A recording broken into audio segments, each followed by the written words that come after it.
This time Taylor taking a deep shot behind. Separation. Third and goal. Taylor to the end zone. Touchdown! With Barkley back at tailback, they hand to him. Edge. Touchdown Giants. And a nice aid that bad last stop. So he's back in there. 3rd down and 7. Play action from Devito. End zone. Catch is made. Touchdown. Isaiah Hodgins. The end zone, and let's make sure the catch is good. And it's points off the turnover by Keyshawn Nixon. Family section. And his agent. This guy, the agent may break the internet. The heck's going on? They having kisses everywhere. Well, I mean, there wasn't any kisses yesterday, I tell you that much, y'all. What's up? Welcome again to another episode of Back to the Backup. I'm Nate. That's Brian here to my right. And hope you guys are doing well. And yeah, we hope that your favorite team, whether it was not our Giants, but whether your favorite team was the Niners or wherever the case may be, East Coast, West Coast, we hope your favorite team won. And we'll break all of the Week 15 slate down here on this episode. And yeah, we got a pretty busy week this week to give you guys a little heads up before we dive into today's topic. We got today's episode. We got tomorrow. I'll be meeting up with Eric Mohair of the South End Zone podcast to talk some college football. Wednesday, me and Brian are obviously back. And Thursday and Friday, we'll keep that as a possible surprise. And we'll go from there. Brian, how you doing, man? Happy Monday to you. Yeah, happy Monday to you too. Definitely been better. Yesterday was a cruel reality check for this Giants team. I think a lot of Giants fans were getting swept up in DeVito mania, in the possibility of a playoff berth. And then yesterday was just a cruel reminder that this team is just not good enough yet. I'm gonna ask you this. I hope you meant you're doing okay, but nothing about outside of football. You're doing outside great. of football, I'm doing okay. fine. I think that's fine. I see the Mets hoodie. You guys are still in the race for Yamamoto, the pitcher? Yeah, still in the race for Yamamoto. So it seems to be us and the Yankees right now. So that's gonna be great. Hey, I mean, hopefully they, you guys get them. I understand. Yeah. I'm a Phillies fan from a baseball standpoint, which is weird to say, but. Mm-hmm. Look, just bear with me. But right now, let's focus on the football right now. Yeah, our Giants, man. This was tough. And the first thing I want to talk about is, kind of a shocker. I think we'll go offense first to start off this part. Yeah. Look, these past 3 games, I know, the Giants have had DeVito under center, and, we put up 10 points against the Patriots, and then last week as well, the Giants put up a pretty good amount of points against the Packers. They put up, 24 points? 24, yeah. And, I mean, I understand it. DeVito has been undefeated before, outside of the Dallas start and outside of the Saints game.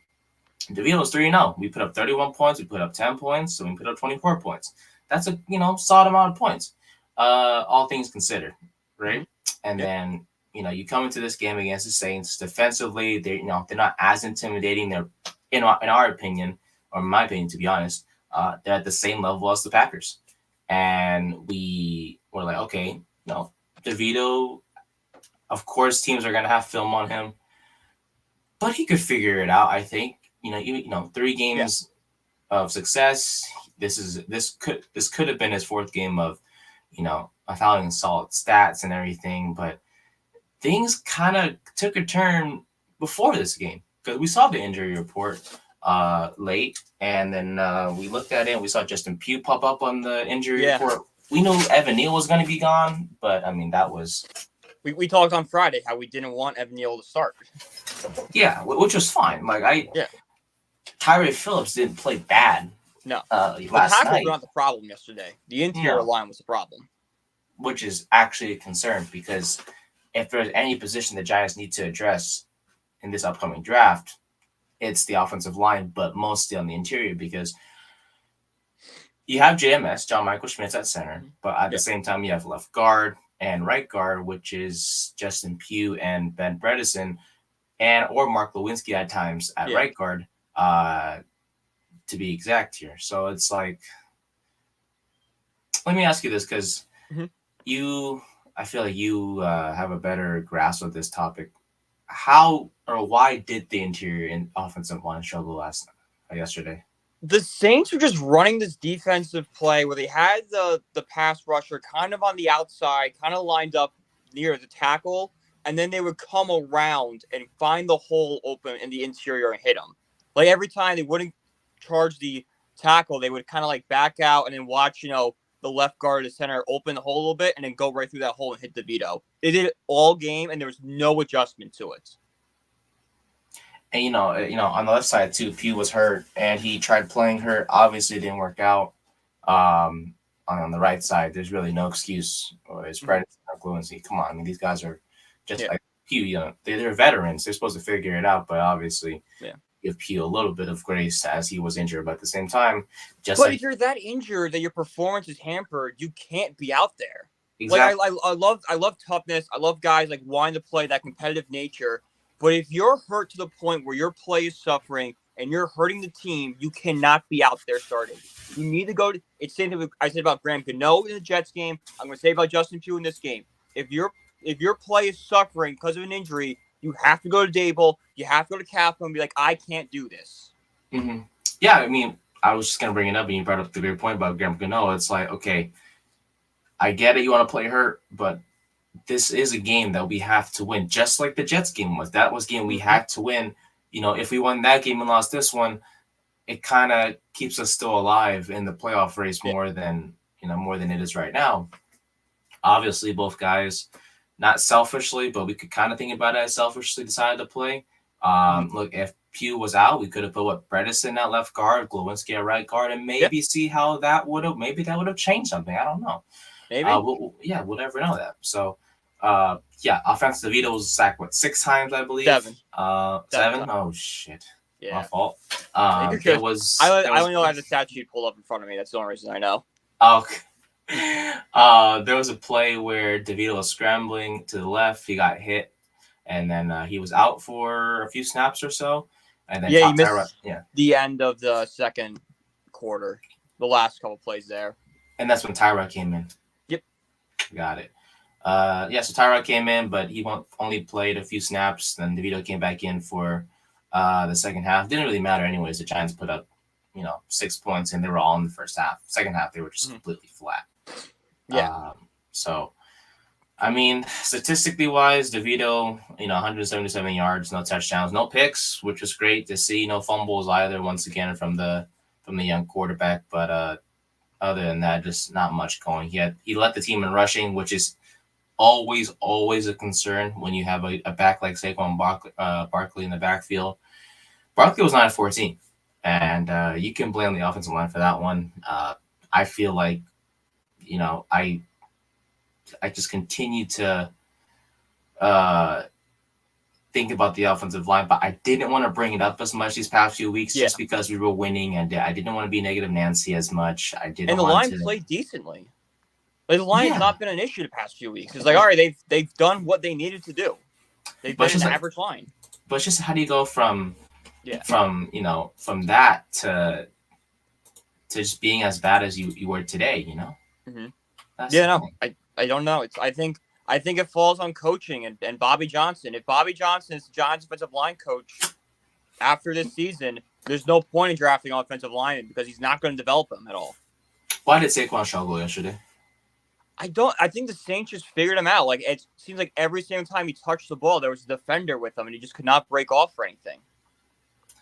I just feel like we can't keep doing this, man. We can't keep seeing like 9, 10, 15 carries for yesterday, 14 yards. That's like, it's nothing. I mean, you're a second overall pick. Like, you're supposed to, figure it out, but until Saquon plays with a competent offensive line, I will give Saquon the benefit of the doubt, because we've seen Saquon have big plays. It's just a matter of, making, as simple as it sounds or as stupid as it sounds, just making those plays. And This offensive line just doesn't allow him to do that type of thing.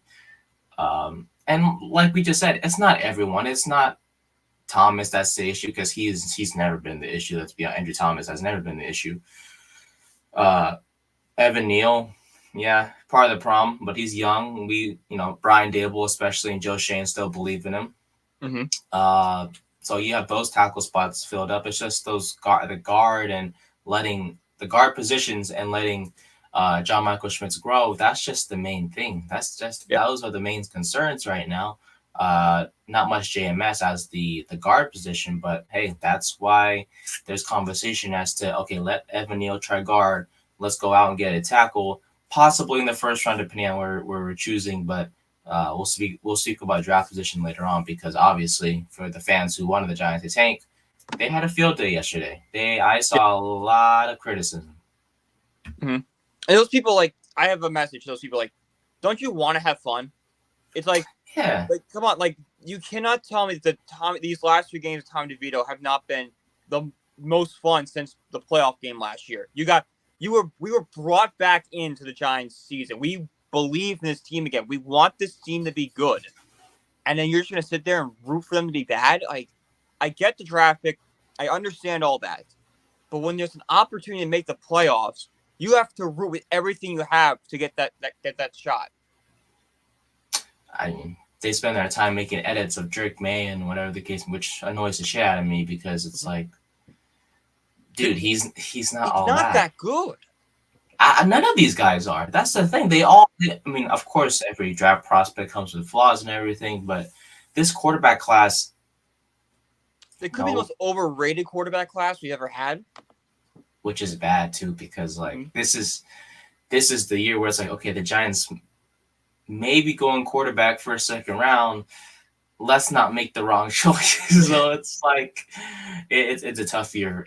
If these quarterbacks are overrated, as you say, this may be a bad year to get one. But as we know, the Giants are probably going to get one. It's just a matter of when. Let's see, receiving wise, Darius Slayton had a pretty solid day. 63 yards on 4 catches. Darren Waller, but he had a few drops. Darius Slayton. The drops revealed their ugly head again. He had 2 passes where he should have caught them and just dropped them. That could have changed everything.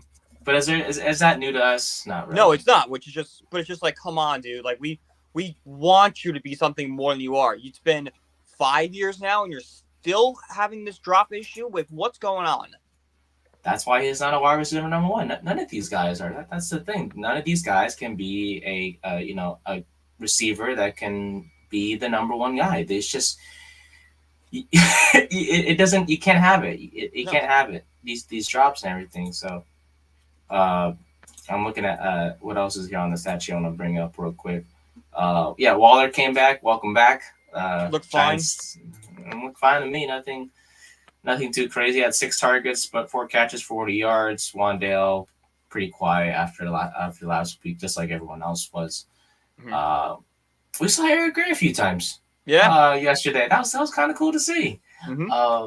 I like Eric Gray. He's obviously didn't like. I love him going out of Oklahoma. I thought he was going to be the running back 2 on this team at some point. I think he would have been, had not been for injuries, but it's good to see him getting something. Obviously, we didn't like him as a kick returner and whatever the case may be, but seeing him out there getting a few catches, 3 catches, 6 yards, obviously not the most eye-popping or even contributional type of play from him, but it's fine. It was nice to see him on the field. Is all I'm trying to say. Oh no, I agree. I 100% agree. Let's see, Hodgins, nothing. Jalen Hyatt, absolutely nothing. 0 catches. Get a few 3 drops targets. too. 3 targets too. That's other than that, offensively they put up pretty shitty numbers for this Giants team. They had 193 yards of offense, which is never ever going to win you a game unless you get extremely lucky. And like I said, Giants had 6 points in the first quarter, or first half, I should say. After that, punt, turnover on downs, and punt are the final 4 drives, I guess I should say, for this Giants team. And if you want to do the math, which I will do it for you, this Giants team put up a ugly, very ugly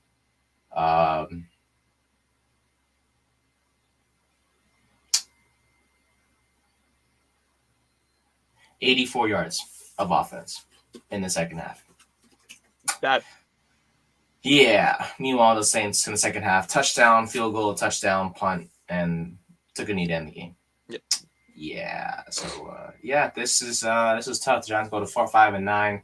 They officially have the 5th pick in the draft, and they're not mathematically out, But they are. But all things considered, they're pretty much they're done. They'll be out next week when we play Philly in Philly. Mm-hmm. That's the thing, and it's like I get it, tanking stuff, everything like that, but like Brian, you mentioned, it was just nice to see these guys win. It's our 9th losing season in 11 years. Last 11 years, Giants have 2 winning seasons. You just can't have that. No, this is supposed to be like one of the proudest organizations in the NFL, and it's been an absolute joke. I think the Cleveland Browns have more winning seasons than we do in the past 11 years, and they won 1 game in 2 years.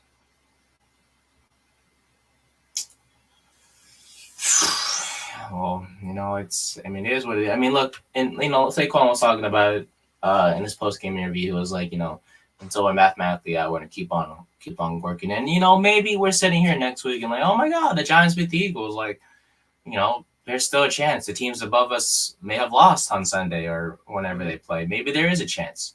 A game that we'll be looking forward to. Obviously, don't want to jump ahead too much because it's a crazy week. It is a crazy week, though. I think there's a game Thursday, Saturday, Sunday, and Monday. I think we have 4 days of games because of Christmas. Because of Christmas, yeah. Holy crap! Yeah, we're gonna have to figure that scheduling out because usually we record Monday, Wednesday, Friday, as y'all know. But Monday's Christmas, and that's the Giants game too. Okay, so that we'll figure it out. We'll see what we can do. But otherwise, this sucks. But we'll discuss all that. Teams to watch out for, to possibly give us some hope eventually. But let's start with the defense, I guess, now. Derek Carr looked like a fucking beast yesterday, which is a concern because, like, it's Derek Carr. He's not a good quarterback. Yeah. And he's not. Like, all season long, he's been ass. And, that shit, I don't know, 23-28, 3 touchdowns, 218 yards. Was sacked only once. I think Jason Pinnock's the only guy in this defense you could say that had a good game yesterday. 8 tackles and a sack. Everyone else is pretty pedestrian. Adoree Jackson looked washed yesterday. Everyone else was just quiet. Lawrence was barely a factor out there. It's just a tough overall game for this defense. Yeah, there's one sack, like you mentioned, 2 tackles for loss, but that was by Pinnock and Micah McFadden. Other than that, Kayvon 1 tackle, Dexter Lawrence 2 tackles, Ojulari had 3 tackles. Other than that, everyone else was just, they couldn't stop Derek Carr. Like, I think it's just simple as that. Like, they made him look like the best quarterback in the NFL. He was very efficient. He was just throwing darts left and right. He was hitting Kamara. He was hitting Juwan Johnson, Rashid Shaheed, A.T. Perry. And see, y'all like how I didn't mention Chris Olave? Yeah, because he didn't have Chris Olave. Yeah. Yeah, great. So great job, guys.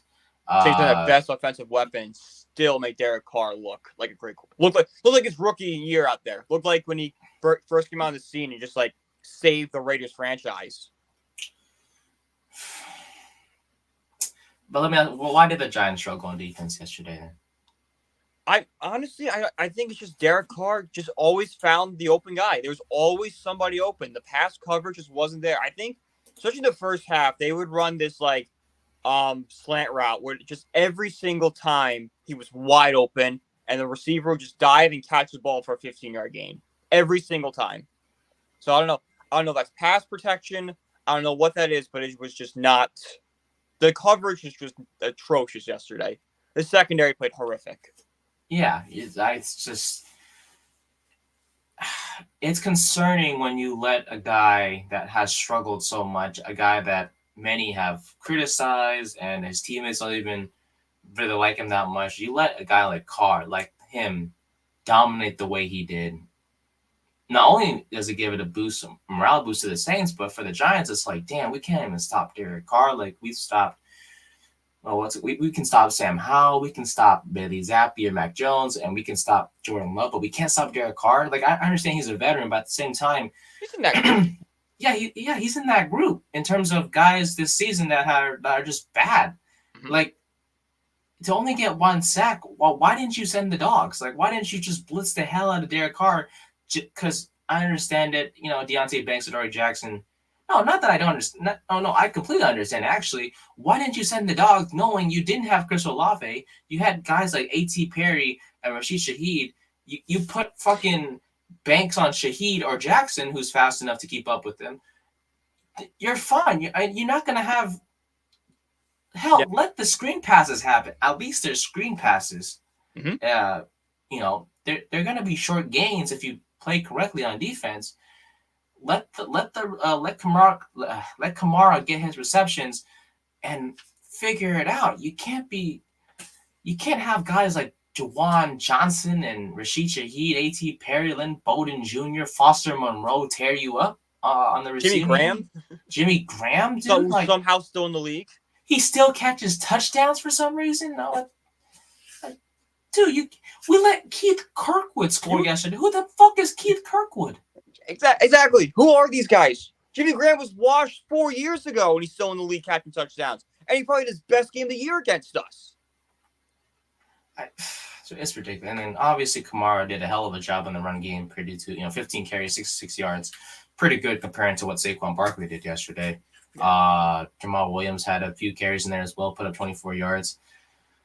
Oh, yeah, dude. This was defensively, they just couldn't stop anything. I mean, 24 points seems like a fair amount to say, oh, the Giants defense played okay, but we expect more from this defense because, these past 3 games, they did a pretty good job, limiting. They've been the one bright spot. And then, obviously today, yesterday, I should say, nothing. So, I don't know, dude. Yeah, it was a pretty just down day. Yeah. For us, and there's nothing to be happy about at all. His offense, defense, especially Kayvon Thibodeau. I expect more from him. Seriously, he was supposed to have a good game, and he just did not. Pro Football Focus wise, best player was A'Shawn Robinson with a 76.0 Pro Football Focus grade. Our worst being Adoree Jackson with 39.7. Yeah. Jackson had a bad day yesterday. I saw a lot of Giants fans wanting him cut yesterday. Was he getting burnt? Yeah, he was getting burnt bad, yeah.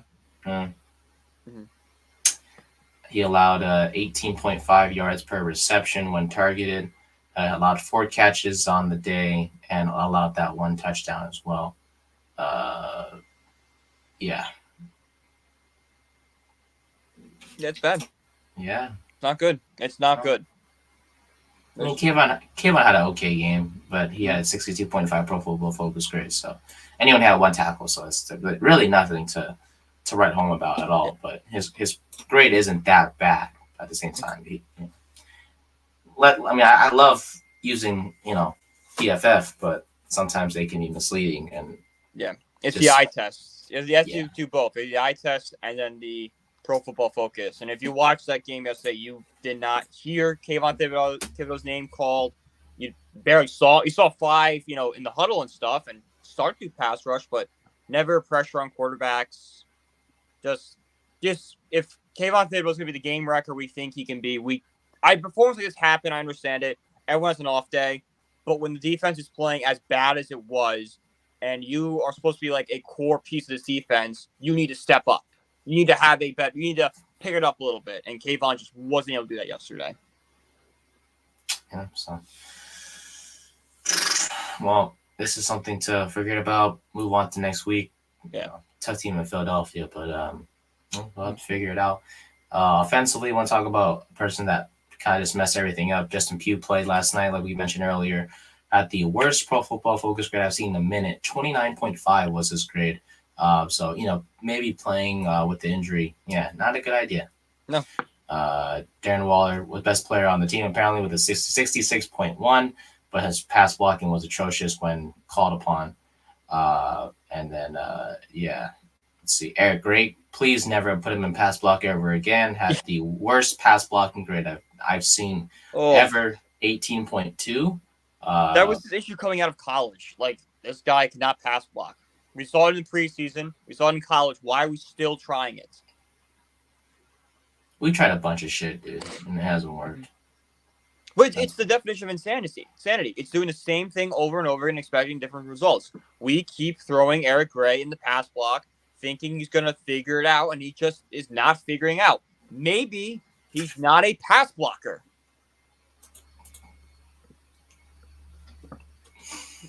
We put him at returner, we made him pass block, we put him as a punt returner. Maybe just make him running back. Yeah, that's all he's good. Just let him run the ball or catch passes out of the backfield. Just anything but letting him do what he's not good at. But not really long. And of course, we got to cover special teams, which is something I don't expect to cover every single week. But yeah, what the hell? Randy Bullock kicks a field goal, puts 3 points up for the Giants, comes out of the game, and all of a sudden I'm seeing Jamie Gillian kick a field goal. Mm-hmm. Well, what the hell? I feel like Randy Bullock pulled his hamstring on the kickoff. Really, I think he slipped on the tee and pulled his hamstring. Dude, you've been in the league for how long? And I get it's probably a freak injury, stuff like that happens. But come on, what are we doing here? He doesn't even play. Exactly. What are you doing? We don't get. You ran 4 feet and you pulled your hamstring. I might get winded walking up the stairs, but I'm not pulling my hamstring doing it. Dude, I don't understand. This man, we don't kick field goals. You're only out there mainly for kickoffs. Hell, these past few games, I swear he's barely done anything. Yeah. Seriously, whether it's field goals or he's mostly done kickoffs this year. Especially these past few games. I mean, sure he had that game winner last week against the Packers, but other than that, he's been pretty kept off the field. Yeah.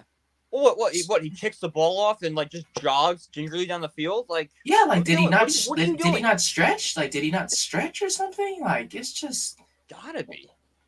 But if you're not stretching, that's just irresponsible. At the NFL level, especially. This is why we should have Katie York, bro. I ain't gonna lie, man. Katie York, man, I tell you. If you want statistics, Carter Coughlin was our best player on special teams with the 84.7 Pro Football Focus grade. Yeah, woohoo! Carter Coughlin. I love Carter Coughlin. And I remember when they drafted him during the COVID draft, and he's just still here. It's great. He's still here, man. A cockroach just won't die. I'm telling you, they better clean house, dude. We talked about this before. They better clean house next season. Yeah. I'm serious. Casey Creator was our next best player on special teams, which is our long snapper. So stupid, so stupid. There's a few positions need new coaching: offensive linemen, special teams. Those are the big ones. There's probably a few more you can do, but yeah, those are going to be looked at. Let's see who else we can bring in because the guys we have are not working. It was terrible. It really was. Let's see. One more quick stat in terms of who had the most success against a particular defender. Darius Slayton had a 86 point. No. Never mind. Just kidding. Ignore what I just said because these corners lock the shit out of everyone. I thought I was going to say Darius Slayton had an 86.2 grade when covered by Alontae Taylor. Oh. No, it was the other way around. Oh. Yeah, Alontae Taylor was really good. I was like, that doesn't make sense. So, I mean, when matched up against Tyrann Mathieu coverage-wise, Slayton had a good day, but that's a safety, not a corner. I was going to say, that's a safety who's also, probably on one of his last stops in the NFL. He better hope he stays in New Orleans. I tell you, other than that, get on out, buddy. But let's see. In terms of the Saints, they had a pretty okay. Oh yeah, Jimmy Graham and Micah against Micah McFadden. Yeah, not the best. Oh, I know. I talked about it already. I'll just never forget watching Red Zone a few weeks ago and watching Jimmy Grant catch a touchdown pass. And literally my first word was like, he's still playing. I thought he retired. Dude, me too. I legit did not know he was still on the team. Yeah. Yeah, it's insane. I thought he retired after that Bears game. Well, a game to forget for sure. Yeah, Giants go to 5-9 on the season. Looking at the standings, it really doesn't look that very promising at all. Because mathematically they're not out. Like, and you're probably thinking, "Oh my God, the Giants have a chance to make the playoffs." There's still hope. Yeah. Looking at it right now. Yeah, and a meteor can hit Earth tomorrow. Exactly. Like, you never know. You never know. Fuck. The 49ers, I should say, the Eagles and the Dallas Cowboys officially clinched the playoff spot. Mainly the Cowboys and the Eagles yesterday. But in terms of elimination, you have the Panthers who won yesterday and they're still out. Cardinals are out and the Commanders are out as well. And then here are the teams in the hunt. Well, actually, it's a mess from seeds. Seeds 5, 6, and 7. It's a complete mess because all those teams are 7-7. After that, you have the Seahawks at 6 and 7. You have and they play tonight. You have the Falcons at 6-8, Packers 6-8, Giants 5-9. So the Chicago Bears 5-9 too. So there's still hope, but at the same time, you better hope. But there was more hope before the Saints game because the big reason why we were so confident the Giants could make the playoffs was because they were playing all the teams in front of them. They beat all the teams in front of them. They just start jumping them. They lost to the Saints. Now they're behind the Saints like for good now. The only thing you can hope is the Saints win the division. And even if you put yourself in the position to get yourself in the hunt and say you're like the 8th seed, the Saints do have the tiebreaker over you if it comes to that position.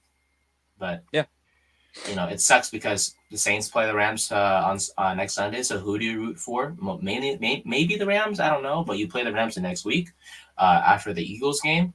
I think maybe the Saints. Maybe you do root for the Saints because like maybe you got to root for them to win the South and just be like, all right, like take our chance with the Falcons. Right, I forget. I forget that one team from each division makes the playoffs because of the So I guess I would root for the Saints.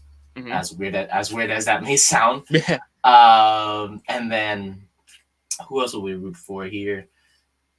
We would just have to root for whoever faces Minnesota, Tampa, Seattle, Atlanta, Green Bay. I mean, we do have the tiebreaker over Green Bay, so that may not matter. But I mean, we'll figure it out. Probably Wednesday or Thursday we'll talk about it. But the teams ahead of us, if the Giants won this game, we'd be 6-8. We'd be like really like actually in the hunt, 100%, no doubt. A chance at making some magic happen. But we feel so much better because like we knew we were probably gonna lose one game. We all thought it was the Philly game. Yeah. Now that we've lost that game, we can't afford to lose another game the rest of the year, and we're not good enough to beat the Eagles. So it's 2 losses and we're done. Like beating the Saints would have given us like, okay, this team could really do something. As bad as the record is, because you're not supposed to make the playoffs with a losing record, but because of how bad the NFC is, that's when you're like, okay, well maybe that's something that we could, do. That we could make the playoffs if we really tried, but. Yeah, like you said, I mean, it's going to be tough. Yeah. That's all. Yeah. And then out of the teams that could make the playoffs that are alive, I should say, the Giants have the worst point differential at -149. That's bad. That's really bad. I think that's more because the offense. I think it's more because the offense just could not score for the first 6 games of the season. Yeah, and we're somehow still in the hunt. Teams with a minus triple-digit point differential are all eliminated from the playoffs. You must have at least in the negative double digits or at worst, I should say, in the negative double digits to even be successful. And the Giants somehow, as of for now, are still alive with a minus 149 point differential. The next closest is the Chicago Bears at minus 42, followed by the Seahawks at minus 38. Yet the Seahawks are in a better position to make the playoffs. And those numbers may sound useless as shit, but I'm just trying to fucking, I don't know. I'm just saying stuff because, like, this sucks. And No, it does. I know a few weeks ago we wanted the tank to just lose out. And I feel like once we won a game, we kind of felt like, well, for me, I felt like, okay, maybe we shouldn't be rooting to tank. Like, that's now how a fan should act. And that's, in terms of how you should act, you should never root to tank because it's just not fun. We talked about this, I think, before we started, right? Like, we just... When you're, like, rooting to tank, your mindset should be, I want them to win, but it won't hurt if they lose. That's what your mindset should be. You should never be rooting for your team to lose. It's the loss should not affect you as bad as it would if you're trying to compete. But would you say, like, last night really just... Oh, last night buried me. I was crushed after Giants game last night. If there's any glimpse of hope that you want to say in terms of the Eagles matchup, do you give this team any chance at all to be? I mean, like, you just hope Philly is, like, I've called them a fraud. You just hope that Daboll's watched the tape on them, figured out how they crushed us in the playoffs and in the regular season, and has some creative game plan that just the Eagles are just not prepared for. You're basically hoping to win a shootout. They gave the Giants 15 weeks to prepare for Philly, so yeah. Let's see what you got, guys. Let's see what you got. We got embarrassed in Philly in the divisional round last year. This is your redemption arc. You want to drag the fan base back in? Go into Philly and give us a Christmas present. Then I'll be in. On Christmas too. That's the thing. Yeah. Let's see. Speaking of Philly, a lot of interesting stuff going on. Jalen Hurts has an illness. Mm-hmm. Geno Smith has a groin injury. The security guard isn't allowed on the sidelines anymore. You betting on this game? I don't know yet. I haven't looked at the spread yet. I probably will because I have problems, but yeah. All I'm gonna say is I bet on the kickers. I bet on the kickers is all I want to say. Let's see. Other than that, I think the Giants have been pretty well covered today. Yeah, it was a nice 3-game winning streak, but when you have tape on a guy that is undrafted, a guy who has taken the world over by storm and has been a pretty solid quarterback these past 3 weeks, when a team has a game plan for you, there's just nothing you can do. And you were sacked 7 times. The offensive line let you down again. And for those of you, part of me feels like this. I ain't gonna lie. When they say Daniel Jones sucks, I'm like, you see what happens when your offensive line can't block for you. Mm-hmm. Maybe that could be said for the same for Daniel Jones. Yep. Mm-hmm. Oh, I will say, as much as it sucked, the Giants lost yesterday, it was very funny on Twitter afterwards. Every single account was tweeting about how Tommy DeVito got whacked. That was very funny. Other than that, it sucked.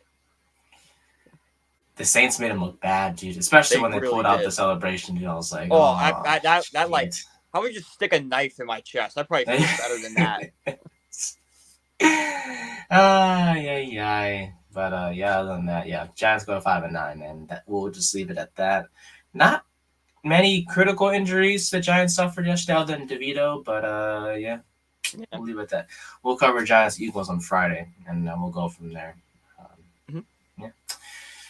Is there anything else that you liked from Week 15? Anything stood out? Any game stood out to you? The Bills' performance stood out to me. Bills might be back. Maybe might be back. I know. I was pretty high on Dallas, and they did not look good yesterday against the Bills. Bills are again just a weird team. I just cannot figure out if they're really good or really bad. Because they'll play good against the Cowboys, but they'll struggle against the Jets in a few weeks. Makes no sense. I think the best bet is to have them play at home. Yeah, that's the best thing. That's Dallas' at best. They're 7-0 at home this season. They struggle. If you're a Cowboys fan, you want the first seed, but I don't think you're going to catch San Francisco. So you need to win the NFC East to have any shot. Because I don't think you go on the road to win playoff games. And they're tied, right? They have a tiebreaker over Philly, or did they? I think did they beat each other? They're 1-1. Philly has the lead right now. Okay. I remember if Dallas were to win out, and then if Philly were to lose one game, Dallas would have won the division. I don't know what the tiebreaker is anymore. Okay, because I just want to see real quick, because I know the Cowboys beat him recently, but oh no, they both beat each other. Yeah. So I don't know how the hell that's gonna work. Mm-hmm. Yeah. So the Cowboys better hope. I assume they're rooting for Philly to lose tonight. Yeah, they're definitely rooting for Philly to lose tonight. Okay. Definitely. Just like the rest of us, but exactly. Yeah. That was pretty weird. I expected the game to be close-ish, but the Bills made Dallas's offense look like complete shit. They couldn't get anything going. No. Everyone all morning was hyping up. I was watching NFL Game Day Morning. They were just hyping up. They were talking. The two topics were Dak Prescott and Tommy DeVito, and they both sucked yesterday. So this might be Rich Eisen's fault. No shit. To me, well, Saturday's game, Sam Laporta, hell of a game. My golly, 3 touchdowns, 42 points for they look good, dude. 10-4. They are, and Denver. You know how Russell Wilson's alter ego's like Mr. Unlimited or whatever. Unlimited. Yep. Mr. Limited was he on Saturday? I tell you, the Broncos go to 7-7. The streak finally ends, and it's not like Wilson had a bad game, but like it's just Jared Goff had a career game. Yeah, and the defense played like dog shit, just like they did against Miami. Yeah, exactly. Let's see. Steelers. I heard they're going back to they're going to Mason Rudolph. Hey, we talked about this. I remember. I was like, because you're like, who's the third quarterback if Trubisky was going to get benched? I was like, oh, it's Mason Rudolph. Well, shit, fucking, that's ironic because Rudolph will be starting this Thursday or Sunday. Yeah. It's so weird, the schedule this week of who's playing when. Yeah. Oh, it's Saturday. I'm so sorry. Not Saturday. Yeah. Saturday. Isn't it? No, it's not Patriots. Steelers. Bengals. You good? Bengals. I got your back. Thank you. I got your back. Yeah. Other than that, yeah, the Colts beat them, so the playoff chances for Pittsburgh are slowly going away. And then the Colts, man, they keep surprising us, man. 8-6. Gardner Minshew might be right getting a starter job next year. Anthony Richardson would say otherwise, but I digress. I meant like another team. Like 100%. Minshew might be playing himself to finally get that starter job, but he so much earned and deserves. Which, if you could say where would it go? Off the top of your head, you don't have to say. Yeah, I'm trying to think real quick. I could see like a team maybe like the Bears if they move on from Fields. Maybe the Packers. They don't love Love. Shoot, let's see where they don't love Love. Yeah. Titans maybe if they don't love. I think they're gonna stick with Levis, but. Yeah, same. Yeah. I heard they played yesterday. Commanders, if they're not, thrilled with Sam Howell. I think Sam Howell got benched yesterday, or if he got hurt, Red Zone kind of missed that. I know Jacoby Brissett was in the game, and it was close enough that Howell should have been out of the game. Nope, he was benched. Yeah. So that's a place where I could see him landing in Washington. Well, they're still going to be the starter, but I feel like benching him, you messed up doing it. So I get it. You could be having a bad game, but look, before this game you were 4-9. What were you chasing? Seriously, what was exactly? Yeah. What were you chasing? Okay, so yeah. Oh, the And blame your, Falcons. That's not a good spot. and blame your if the Commanders, if anything, blame your defense, bro. Like, you had 13 points in the first half, so like, can't be benching somehow. You were saying who was it? The Falcons. Oh With God, that was with those weapons, Gardner Minshew could flourish there. not with Art Smith as the coach. Hell no. I mean, true, yeah. Besides, Hell no. Fucking, they can't even use Bijan Robinson right. yeah, that's true. God, 7 catches. Oh my goodness. Yeah, I don't know. I don't want to put Gardner over there in Atlanta. I ain't gonna lie to you. Doesn't really fast as it is. I mean, he got sacked 0 times though. Ritter did, but holy crap, dude, these receiving numbers. Oh my golly. You know, dude, when Jonnu Smith is your leading receiver, I'm sorry, but When you have guys like Drake London, Kyle Pitts, Bijan, Tyler Algier, who's the other wide receiver they have? They have somebody else. I'm telling you, dude, the Panthers and the Falcons are the two teams that you don't want to go to. Like, you're not gonna have any fun over here. Mm-mm. Oh my god. No. I don't even know how the Panthers won yesterday. Seriously. Yeah. That looked like a Giants game, if anything. 9 points. Shit. It did, and they played in front of 9 people. Yeah, like tickets were going for like 45 cents. If you're like a millionaire and you're a fan of the Panthers, how do you not buy out an entire section for 45 cents? Yeah, like, come on, man. For a whole section probably cost you $20. They got the money plus food, but I'm sure the food's on a discount too. Like, it probably costs more to park your car there than to actually get in the stadium. You're probably paying like $40 to park and 45 cents to get in the stadium.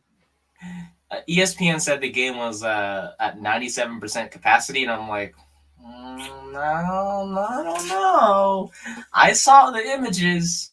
If that's 97% capacity, do you mean 0.97% capacity? Because that makes more sense. Dude, it was a complete ghost town. It looked like 8 people there. 8 people. Like, come on, dude. Like, you telling me that like, look at this. Hold on, let me pull it up real quick. Yeah, hold on. ESPN always does. I was like, yeah.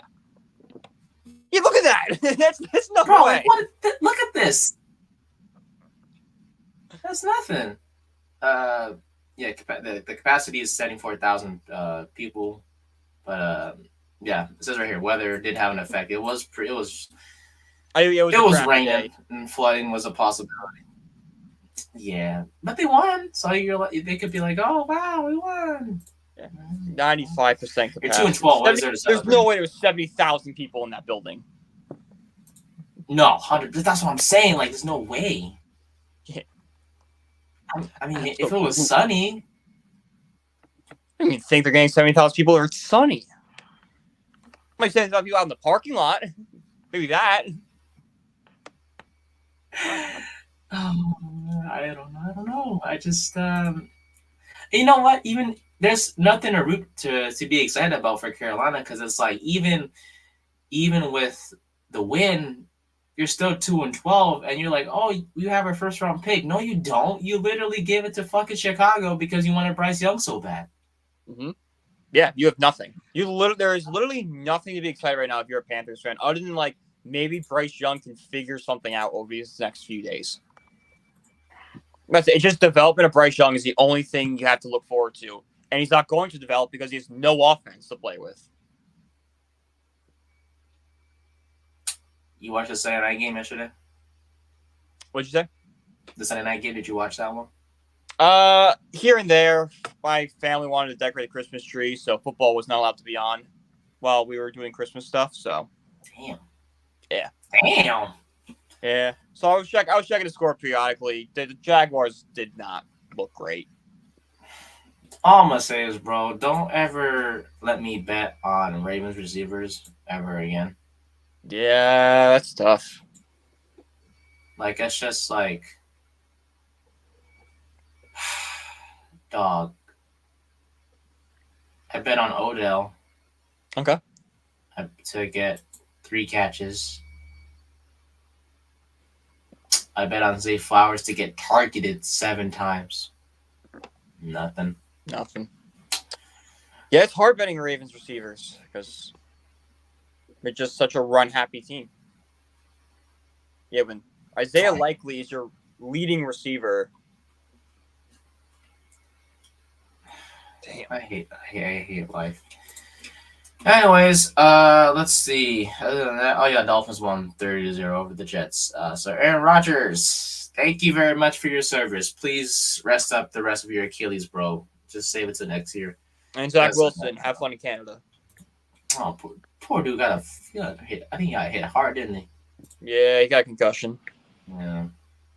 Yeah. Jets are out of the playoffs. No, there's no reason to put Rodgers back in there. So it's gonna be Trevor Siemian or Tim Boyle. Tim Boyle. Wahoo. Or if they get someone else, but I don't know. Anyways, other than that, I think that covers it for week 15. And that's pretty much it. Yeah. Let's see before we go. Yeah, so busy week this week, guys. We got episodes coming out every day, pretty much from a schedule standpoint. Tomorrow I'll be talking to Eric Mulher of the South End Zone podcast to talk some college football, get his thoughts on the season. I spoke with him before the season started, and then my episode got fucking ruined because the laptop didn't process it correctly. So, of course not. Nice job, technology, you son of a bitch. What else? Yeah, talking some college football. Get his thoughts on the Heisman winner, Jaden Daniels. Get his thoughts on the teams such as Ohio State and Alabama and such. I'll probably ask him about Notre Dame because I know you've covered Notre Dame for Belly Up Sports pretty extensively. So get his thoughts on them. They have a bowl game this Saturday, no? I believe it's next Saturday. Oh, the Tony the Tag. Tony the Tiger Bowl. Tony the Tag. So we'll keep it on that, and then let's see what else did we want to. Yeah, so we have that, and then I'll be, I believe, episode with us Wednesday. Thursdays to be determined. Friday will be us as well. I think I have a interview scheduled with someone from Empire Sports Media. Oh, they're pretty good. What's her name? Allie something. I'm still in the works about it, but we'll get her on to get her thoughts on the Giants as well. So we'll go from nothing set in stone for her yet, but other than that, tomorrow set in stone, Wednesday set in stone, pretty much. Probably put you on the spot there, Allie. But if you don't come on now, everyone's gonna be disappointed. That's what I'm saying. I'm like, oh damn, we better get her on. She knows ball. Not like I'm shocked or anything, but she more than most male Giants fans. Seriously, she knows some fucking ball. I tell you. But what else did I want to talk about?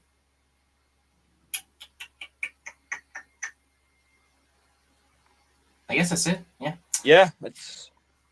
I got nothing. I got nothing. Go Seattle. Yeah. Go Seattle. Go Seahawks. Go Kickers, please. Go Kickers. Yeah.